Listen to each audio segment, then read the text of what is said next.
हो सकता है एक अंक के लिए आपको पूछे कि अंग्रेजी पर्याय शब्द लिखिए आलेखन का, तो यहाँ पर आपको ड्राफ्ट करके लिखना है। तो आलेखन के जो प्रकार है, देखिए आलेखन के प्रमुख रूप से दो प्रकार है, एक तो प्रारंभिक आलेखन और एक उन्नत अथवा उच्चतर आलेखन। क्या है संप्रेषण? संप्रेषण मतलब यहाँ पर क्या है, अंग्रेजी में कम्युनिकेशन जिसे कहते हैं वही यहाँ पर संप्रेषण है। तो इसीलिए यहाँ पर कहा गया है कि कहने की, सुनने की और समझने की प्रक्रिया जो है सतत यहाँ पर चलती रहती है।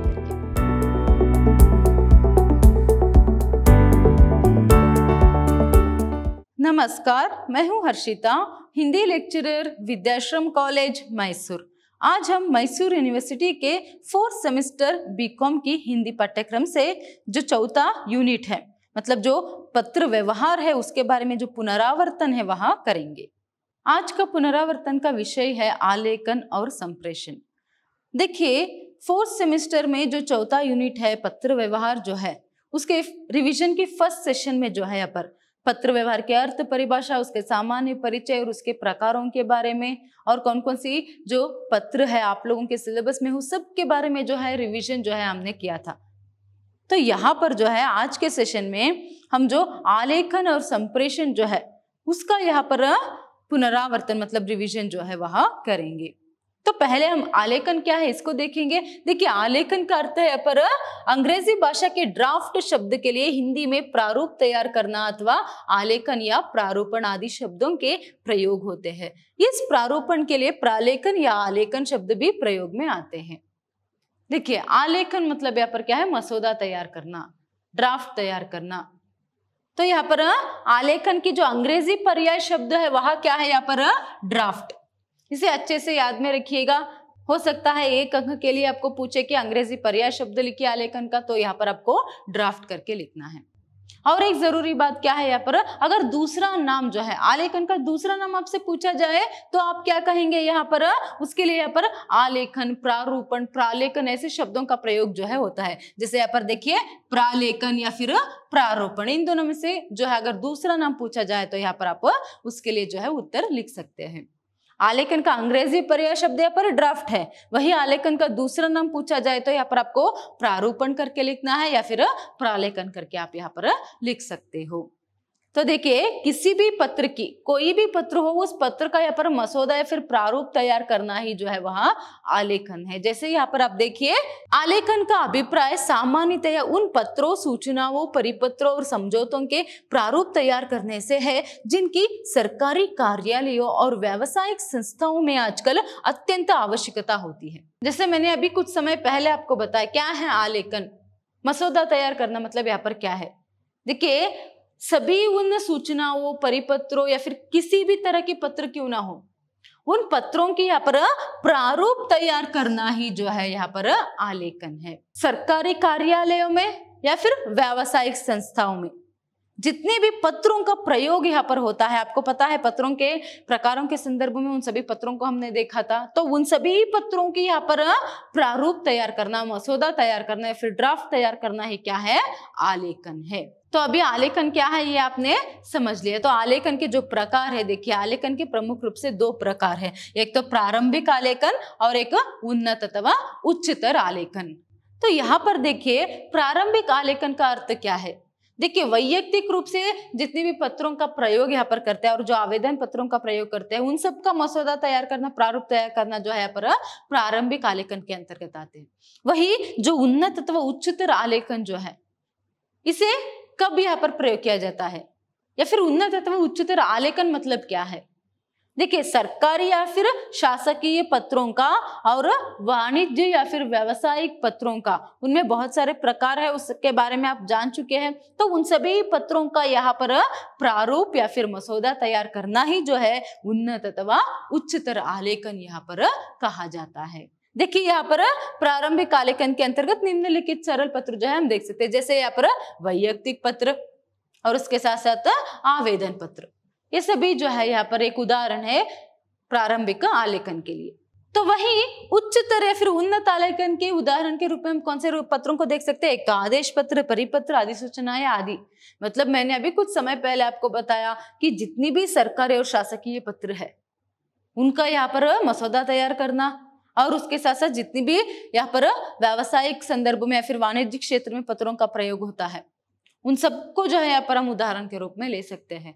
चाहे शिकायती पत्र हो, पूछताछ संबंधी पत्र हो, या फिर यहाँ पर आदेश पत्र, परिपत्र, अधिसूचना, सूचना, ये सभी जो है यहाँ पर इसी के अंतर्गत आते हैं। मतलब यहाँ पर देखिए पत्रों को प्रमुख रूप से 3 रूप में यहाँ पर वर्गीकरण किया गया है ना। तो उसमें जो पहला है यहाँ पर वैयक्तिक, या फिर हमें कह सकते हैं कि अनौपचारिक पत्र, वैयक्तिक या फिर सामाजिक पत्र। फिर जो अनौपचारिक पत्र है वह जो है यहाँ पर प्रारंभिक आलेखन के अंतर्गत आती है, उसकी प्रारूप तैयार करना जो है यहाँ पर प्रारंभिक आलेखन कहलाता है।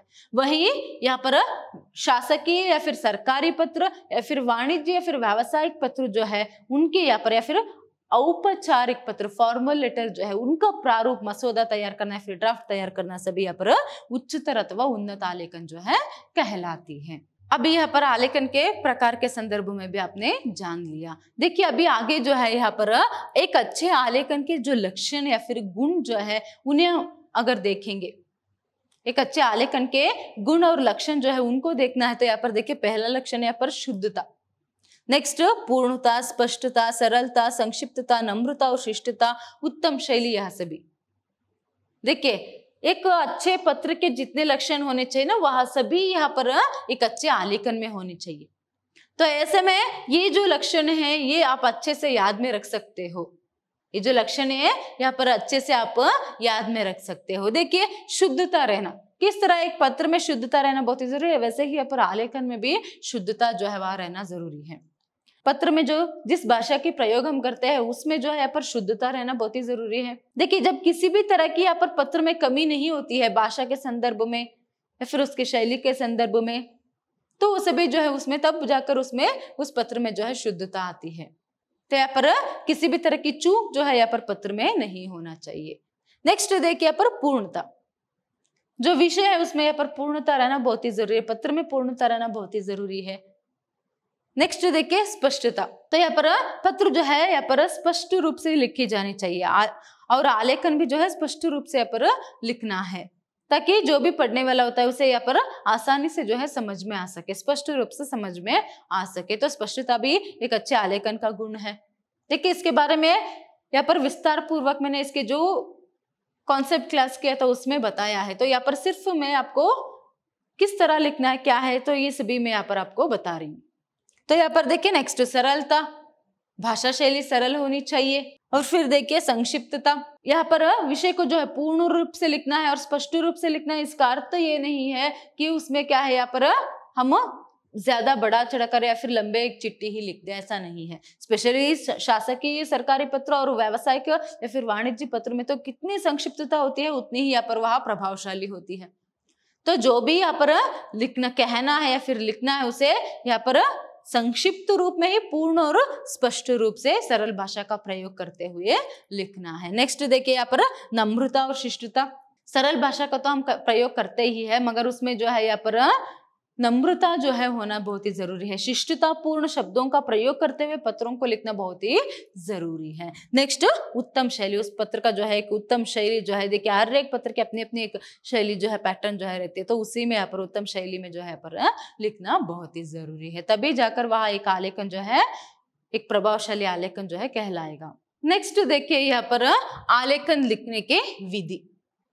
तो यहाँ पर आलेखन किस तरह लिखा जाता है, देखिए पहले तो उसमें विषय का होना बहुत ही जरूरी है, विषय का उल्लेख करना बहुत ही जरूरी है, विषय जो है वह स्पष्ट होना बहुत ही जरूरी है। नेक्स्ट यहाँ पर निर्देशन जो है यहाँ पर देना बहुत ही जरूरी है। उसके बाद विभाजन, यहाँ पर पत्र में जो कहने विषय जो है वह बहुत लंबी है तो उसका विभाजन जो है यहाँ पर करना है, पैराग्राफ में जो है अनुच्छेदों में उसका विभाजन, विषय का विभाजन जो है करना है अनुच्छेदों में। फिर उसके बाद विभाजन करने के बाद जो क्रम संख्या है उसका उल्लेख करना है। अभी विषय लंबी है तो यहाँ पर कुछ पत्रों का जो विषय है लंबी रहती है, तो उस समय हम पूरे लंबे से ही ऐसे ही नहीं लिखते जाना है, हमें वहां पर अनुच्छेद पैराग्राफ जो है बनानी है। तो विभाजन करेंगे, विभाजन के बाद उन अनुच्छेदों को यहाँ पर क्रम संख्या देना बहुत ही जरूरी है। उसके बाद देखिए भाषा, जो भाषा है वहां आलेखन में जो है वह बहुत ही स्पष्ट, सरल और शुद्ध होना चाहिए। नेक्स्ट देखिए उद्धरण, यहाँ पर उद्धरण में भी जो है यहाँ पर ध्यान देना बहुत ही जरूरी। नेक्स्ट प्रतिलिपियां, देखिए यहाँ पर कोई भी प्रतिलिपियां जो है यहाँ पर हम कितने लोगों को भेज रहे हो उसके बारे में यहाँ पर लिखना है। उसके साथ साथ कोई और प्रतिलिपि, उस पत्र की प्रतिलिपि के साथ साथ कोई और प्रतिलिपि को जो है, कोई और यहाँ पर प्रमाण पत्र या फिर कोई भी है यहाँ पर, उसे अगर हम उसी पत्र के साथ भेज रहे तो उसे यहाँ पर संलग्न में जो है यहाँ पर लिखना है। उसे भी यहाँ पर भेजना है तो संलग्न में उसे लिखकर उसके साथ बाद में उसको भी भेजना होता है। तो ये सभी जो है आलेखन लिखने की विधि है। नेक्स्ट देखिए यहाँ पर संप्रेषण। अभी आलेखन हो गए। देखिए अभी तक हमने आलेखन के जो अर्थ परिभाषा है उसे देखा, फिर उसके बाद उसके प्रकार, उसके अच्छे गुण या फिर लक्षण, फिर उसके बाद यहाँ पर हमने अभी उसको लिखने की जो विधि है वहां तक देख लिया।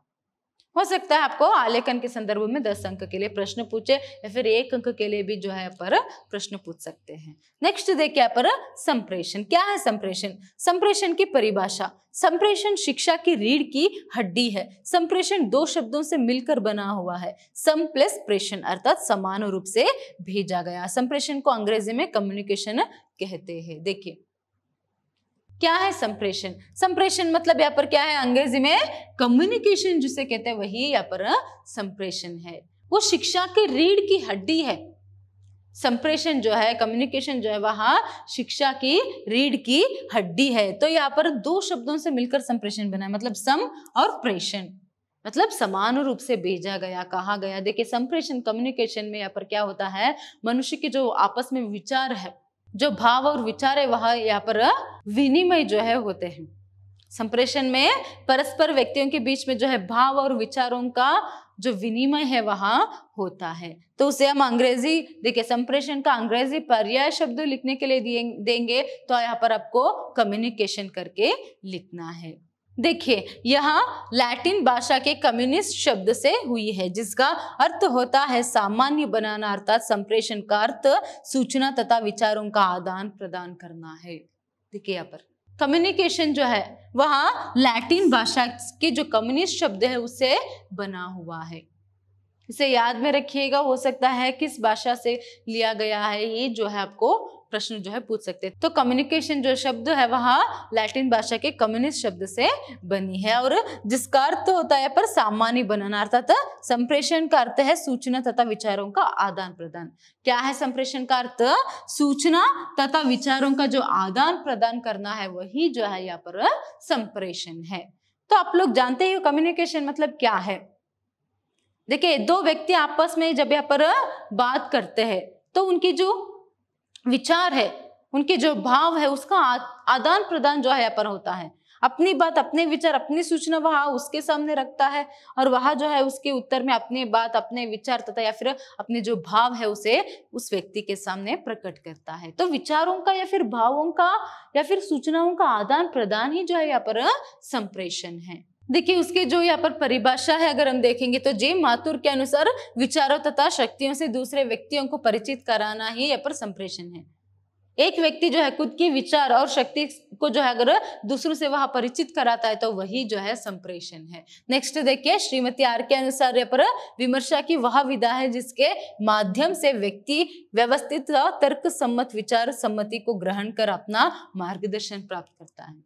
देखिए व्यक्ति यहाँ पर और एक व्यक्ति के सामने अपने जो विचार है, अपने जो यहाँ पर तर्क है उसे यहाँ पर दूसरे व्यक्ति के सामने यहाँ पर प्रकट करता है। नेक्स्ट देखिए यहाँ पर लुईस के अनुसार क्या है, यहाँ पर संप्रेषण अर्थों का एक पुल है। देखिए संप्रेषण जो है वहां अर्थों का एक पुल है जिसमें कहने, सुनने तथा समझने की व्यवस्थित तथा सतत प्रक्रिया जो है रहती है। इसमें क्या होता है यहाँ पर कहने की और सुनने की और समझने की जो है यहाँ पर व्यवस्थित सतत प्रक्रिया जो है होती है। देखिए अगर आप किसी से बात करेंगे तो बेमतलब तो यहाँ पर किसी से बात नहीं करेंगे, या फिर जब भी कहीं भी कोई भी कम्युनिकेशन यहाँ पर होता है तो बेमतलब तो वहां नहीं रहता है। इसीलिए यहाँ पर उसे अर्थों का जो पुल है यहाँ पर संप्रेषण को कहा गया है। तो यहाँ पर संप्रेषण में क्या होता है, कहने की और सुनने की और समझने की जो सतत प्रक्रिया है वह चलती रहती है। अभी फिलहाल मैं जो भी बात यहाँ पर आपको बता रही हूँ ये भी संप्रेषण है। यहाँ पर मैं जो भी बात आपको बोल रही हूँ यहाँ पर कहने की प्रक्रिया हो गई और आप लोग इसे सुन रहे हैं तो यहाँ पर सुनने की प्रक्रिया भी निरंतर चलती रहती है। फिर आप सुनेंगे, उसके साथ साथ सुनते सुनते आप क्या करेंगे, समझेंगे कि मैं क्या बोल रही हूँ। देखिए मैं यहाँ पर आपको क्या समझाने की कोशिश कर रही हूँ, संप्रेषण क्या है, इससे पहले आलेखन क्या है। तो मैं सिर्फ यहाँ पर कहती जा रही हूं और यहाँ पर आप सुनते जा रहे हैं, उसके साथ साथ समझते जा रहे। तो यही जो है यहाँ पर संप्रेषण है, कम्युनिकेशन है। तो इसीलिए यहाँ पर कहा गया है कि कहने की, सुनने की और समझने की प्रक्रिया जो है सतत यहाँ पर चलती रहती है करके। सिर्फ कहना सुनना जो है वह एक सार्थक संप्रेषण नहीं होगा, उसके साथ साथ वहां पर समझने की भी प्रक्रिया रहती है, तभी वह एक सार्थक संप्रेषण जो है कहलाएगी। नेक्स्ट देखिए, डॉक्टर कुलश्रेष्ठ के अनुसार संप्रेषण उद्देश्यपूर्ण प्रक्रिया है। इसमें सूचनाओं तथा विचारों का संप्रेषण एवं ग्रहण करना लिखित, मौखिक अथवा संकेतों के माध्यम से होता है। जैसे कुछ समय पहले कहा, यही यहाँ पर बता रहे, जो संप्रेषण है वह कहने और सुनने की प्रक्रिया है।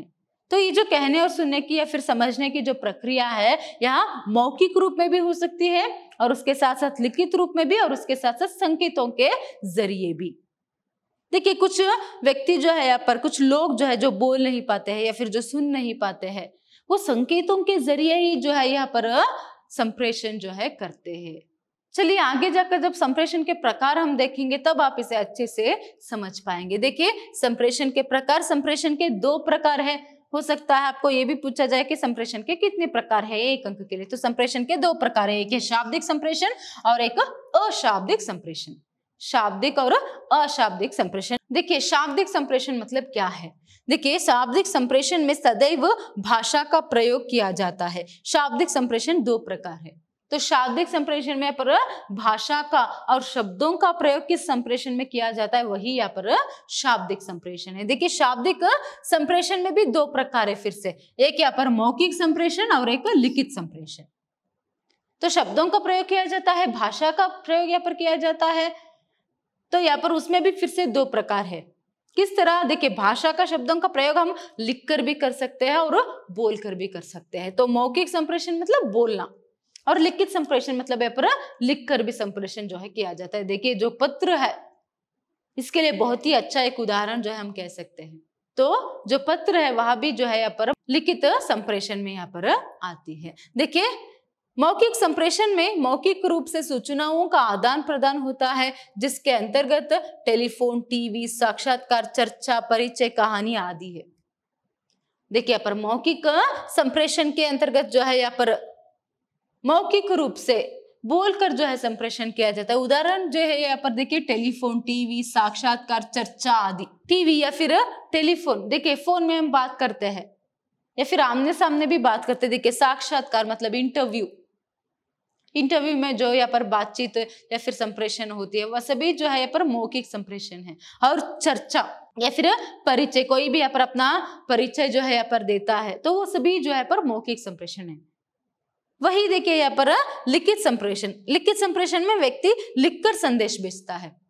लिखित संप्रेषण में जो है व्यक्ति लिखकर संदेश भेजता है, तो संदेश भेजने वाला तथा प्राप्त करने वाले दोनों के पास लिखित रूप में होता है। इसके अंतर्गत पत्र, बुलेटिन, गृह पत्रिकाएं, प्रतिवेदन आदि जो है आते हैं। देखिए, यहाँ पर जो भी यहाँ पर बोलकर कुछ कहने की या फिर समझाने की यहाँ पर कोशिश करते हैं, तो वो जो है यहाँ पर मौखिक संप्रेषण है, जिसमें शब्द और भाषा दोनों का प्रयोग होता है।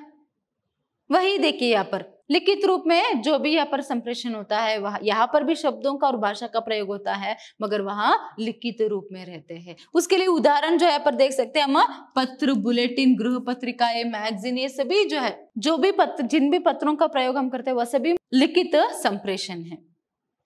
वह सभी जो है यहाँ पर लिखित संप्रेषण है। और मैगजीन जो भी आते हैं पर या फिर न्यूज़पेपर, वो सभी जो है, देखिए यहाँ पर एक पत्रकार जो है वह जो एक संदेश, जो विचार जो है लोगों तक पहुंचाना चाहता है, तो वो अपनी पत्रिका में, मतलब जो न्यूज़पेपर रहती है, समाचार पत्र रहता है, उसमें वह लिखता है।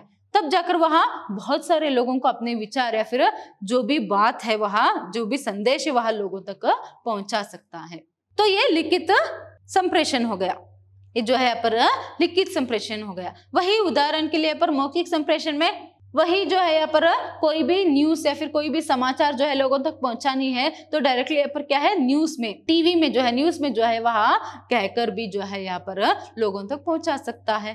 तो इसीलिए बताया, पर जो टीवी है वह मौखिक संप्रेषण के अंतर्गत आती है, वही जो समाचार पत्र या फिर कोई भी यहाँ पर मैगजीन जो भी है वह सभी जो है लिखित संप्रेषण में आती है।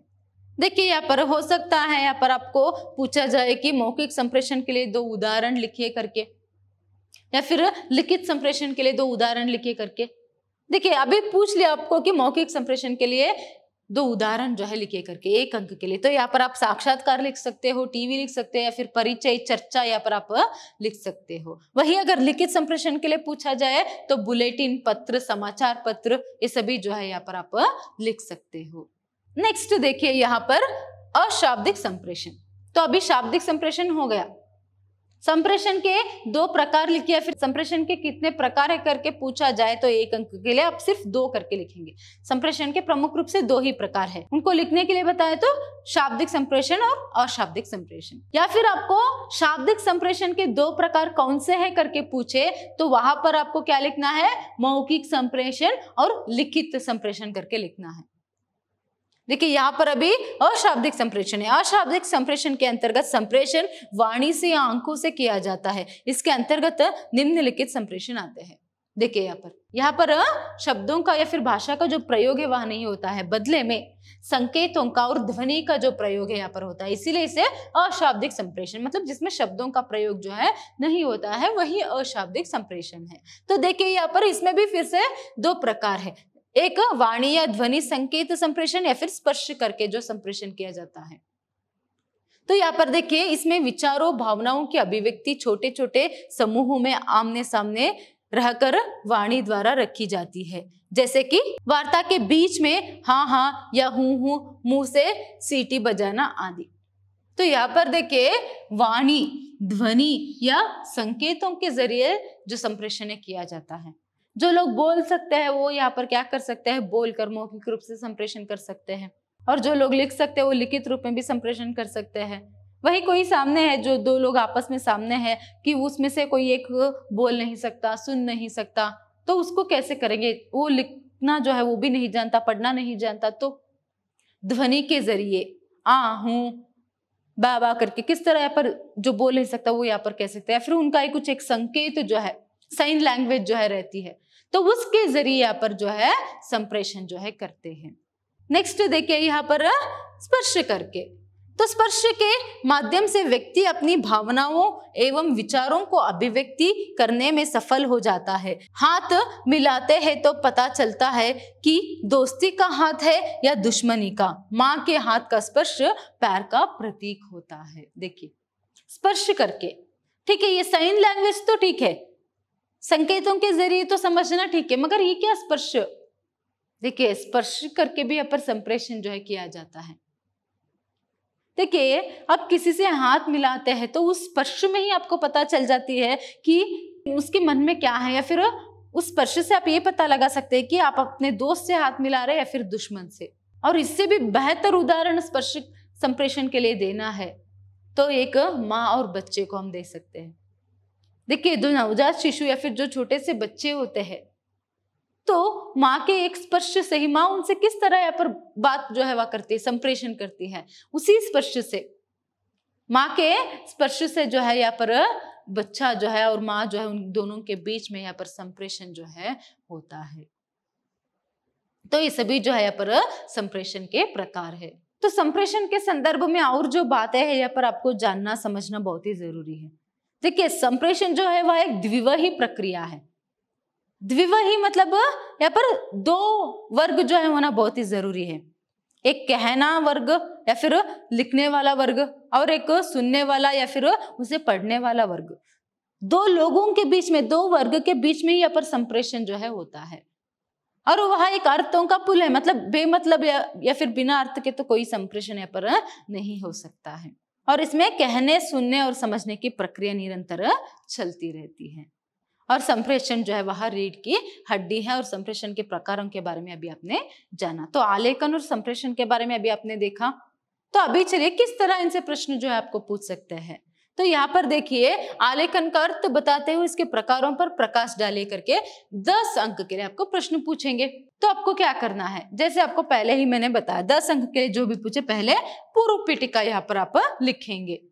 तो पूर्व पीठिका में आप यहाँ पर पहले तो आलेखन क्या है, आलेखन की जो अर्थ जो है, परिभाषा जो है वहां लिखेंगे।